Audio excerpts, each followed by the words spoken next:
Jadi kalau kita bisa melihatnya dari beberapa sudut pandang.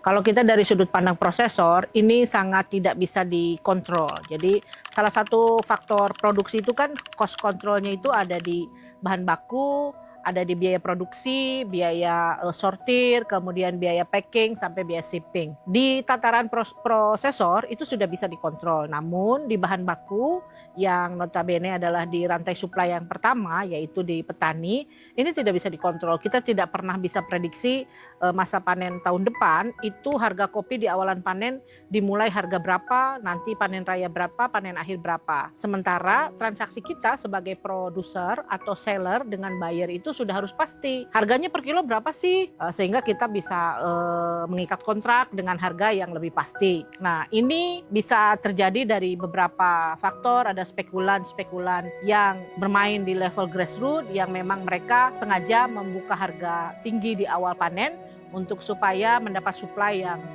melimpah ke satu titik atau satu daerah tertentu untuk kebutuhan pemenuhan kontrak mereka, dan ini membuat ritme bisnisnya di hulu ini kurang sehat. Sangat jarang lah di Indonesia ini kan 99% hampir produsernya itu smallholder farmers. Nah, smallholder farmers ini maknanya tidak ada satu estate besar seperti di Brazil atau di Kolombia yang kos produksi di level bahan bakunya bisa dikontrol. Jadi kita tuh masih perlu banyak regulasi yang melindungi hak-hak para rantai supply ini tersendiri, baik dari petani, prosesor, sampai ke nanti berpengaruh kepada hilir. Kemudian harga kopi di kebun ini tidak ujuk-ujuk ketika harganya tinggi, kemudian hasilnya petikannya jadi bagus, tidak.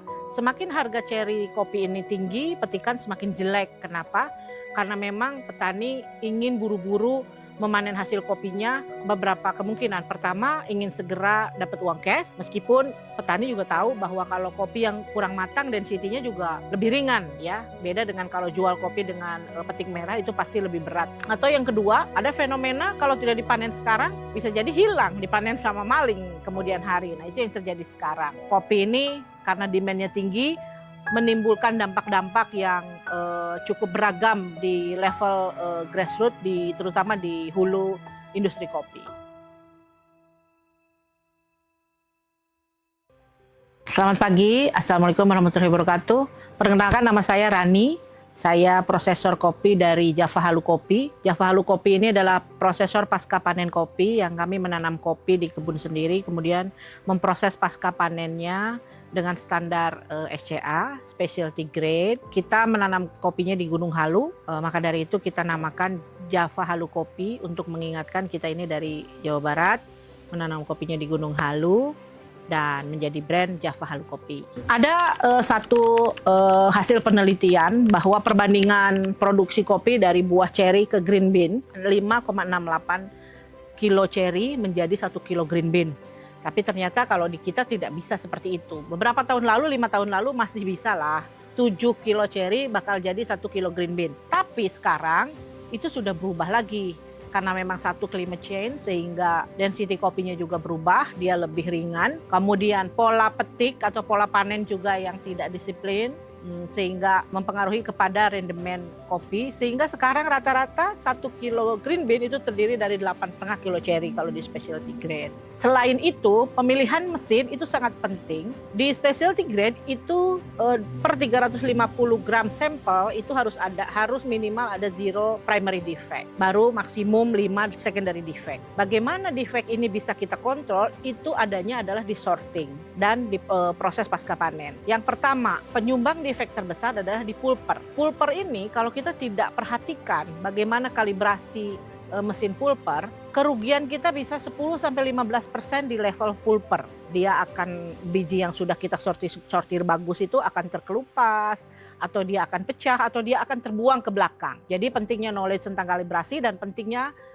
bagaimana kita tahu tentang durability daripada mesin yang kita gunakan. Kalau 15% atau 10% anggap saja. Di pulper, defect karena kita kesalahan memilih jenis pulper yang proper, kali 10 ton. Berarti 1 ton itu ceri kebuang, itu sudah kerugian. Setelah pulper itu ada lagi Huller juga menyumbang kerugian besar jika kita tidak memilih mesin huller yang sesuai dengan kebutuhan cherry kita atau dry cherry kita. Itu banyak yang kuku kambing pecah atau hancur. Nah, jadi antara kita mau produksi dengan kualitas yang tinggi dan kos produksi yang rendah, itu tidak bisa tercapai jika kita memilih mesin yang salah.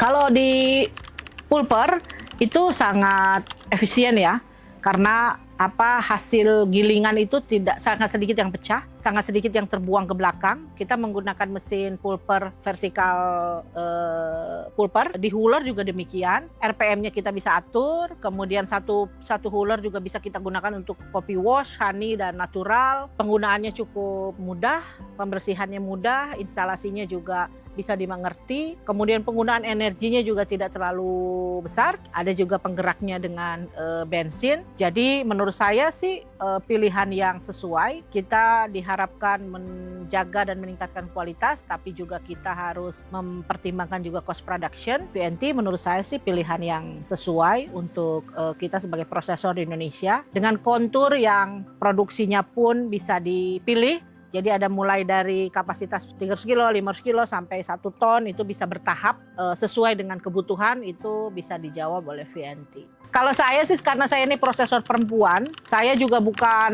ahli teknisi, saya juga menganut kepercayaan simple dan nggak mau ribet.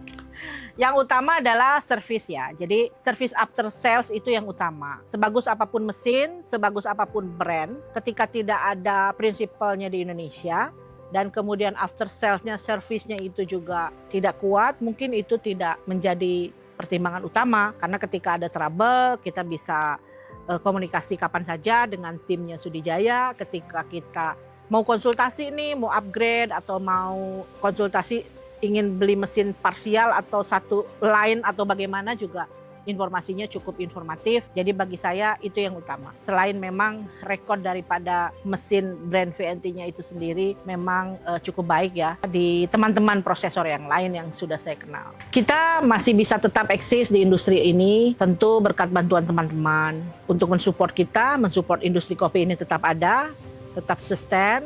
Mari kita ngopi di Java Halu Kopi. Kalau saya bisa menyebutnya hayu halu, jadi hayu ke Java Halu, bisa melihat proses pasca panen, bisa berinteraksi dengan petani, bisa melihat bagaimana kita struggle di hulu, menyajikan kopi mulai dari pembibitan, penanaman, perawatan, budidaya sampai ke proses pasca panennya, sepanjang itu, seberat itu dengan berbagai dinamika di lapangan dan juga jenis mesin-mesin pasca panen yang begitu banyak, menghasilkan green bean yang bisa dinikmati oleh teman-teman di roaster atau roasted bean bagi teman-teman di brewers. Jadi yuk main ke kebun, main ke gunung, melihat bagaimana proses pengolahan kopi yang baik dan yang baik untuk bumi.